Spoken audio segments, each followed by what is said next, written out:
የጆከ ዋርካ ጥላ ገፋር ሰብ የባረከና ታፍር በስረን የታረቀ ሰብ ቂም ያደርስም በሰብ። ይህ የጉራጌ የእርቅ ሸንጎ ግጥም ነው። ትርጉሙም የጆከ ዋርካ ጥላ ሰፊ ነው፣ አባቶች መርቀው ያስታረቁት አያፍርም፣ በስሩ የታረቀ ሰው ቂም አይቋጥርም የሚል ጥልቅ መልእክት አለው። በሀገራችን ዋርካ መጠለያ ብቻ ሳይሆን የእውነት የፍትህና የመደመጥ መድረክም ነው። ለዘመናት አባቶቻችን ቅሬታቸውን ይዘው ልዩነታቸውን የሚፈቱት ከዚሁ ዛፍ ስር ነበር። በዋርካ ጥላ ስር ማንም አይበልጥም፣ ማንም አያንስም፣ ሁሉም እኩል ይደመጣል።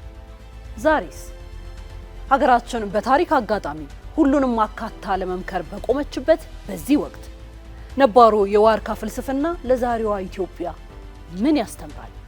ከፈጠርነው የሚያቃጥል የጥላቻና የመለያየት ፀሐይ ሸሽተን በዘመናዊት ወደ ጎለበተው ሀገር በቀሉ የዋርካ ጥላ ለመመካከር መሰባሰባችን ከኛ አልፎ ለዓለም ምን ያስተምር ይሆን? ምንስ እናተርፍበታለን? ቆይታችን ለዚህ ምላሽ አለው።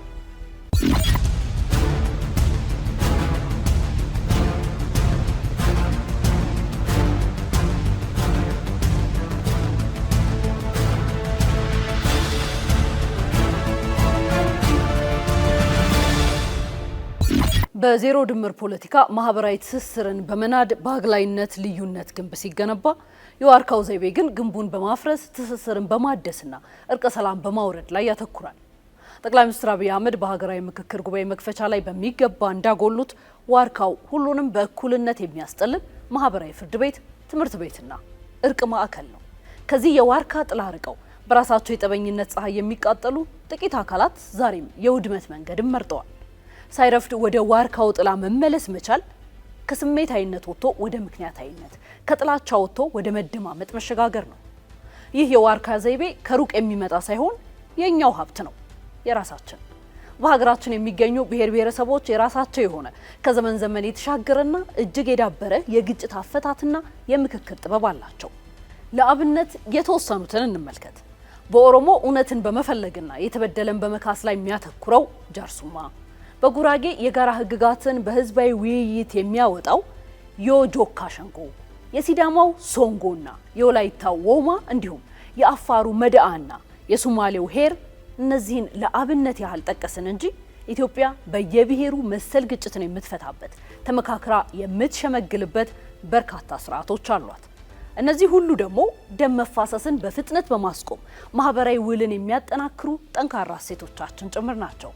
እነዚህ ሁሉ ሀገር በቀል እሴቶቻችን በአራት ጽኑ መሰረቶች ላይ የቆሙ ናቸው። መመካከር፣ መደማመጥ፣ እውነትን መፈለግና ይቅር ባይነት። የሀገር ምክክር ኮሚሽንም አቀራረቡ ይህንኑ ባህላዊ ጥበብ ወደ ዘመናዊ መዋቅር ያሳደገ ነው።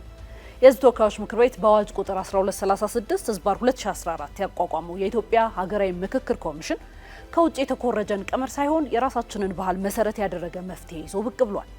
ከ1200 በላይ ወረዳዎች የተውጣጡ ከ4000 በላይ ወኪሎች፣ ሴት፣ ወንድ፣ ወጣት፣ አዛውንት፣ ከሰሜን እስከ ደቡብ፣ ከምስራቅ እስከ ምዕራብ፣ ከሃይማኖት አባቶች እስከ ሲቪክ ማህበራት፣ ሁሉም እኩል ባለ ሀገር በአንድነት የተሰባሰቡበት ታላቅ ሀገራዊ መድረክ፣ ታላቅ ሀገራዊ ዋርካ ነው።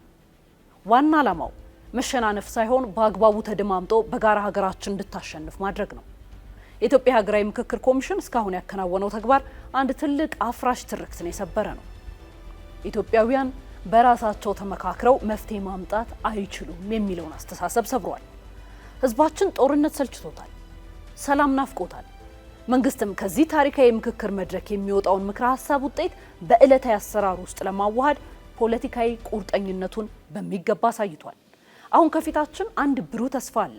የዋርካውን ተስፋ ወደ ተጨባጭ ሀገራዊ እድገት፣ ዘላቂ ሰላምና ዲሞክራሲያዊ ስርዓት መቀየር። ለዚህ ደግሞ ከጥላቻው ፀሐይ ወጥተን ሁላችንንም በእኩልነት ወደሚያስጠልለው የዋርካ ጥላ ስር መሰባሰብና ውሳኔዎቹን በጋራ መከታተል ግድ ይለናል። መልካም ውይይት ከተመቸ አልጋ በላይ እረፍት ይሰጣል እንደሚባለው ይህ ባህላዊ የምክክር ጥበባችን ለዘመናዊ የፖለቲካ ችግራችን እውነተኛ የእረፍትና የሰላም ጥላ እንደሚሆን አያጠራጥርም።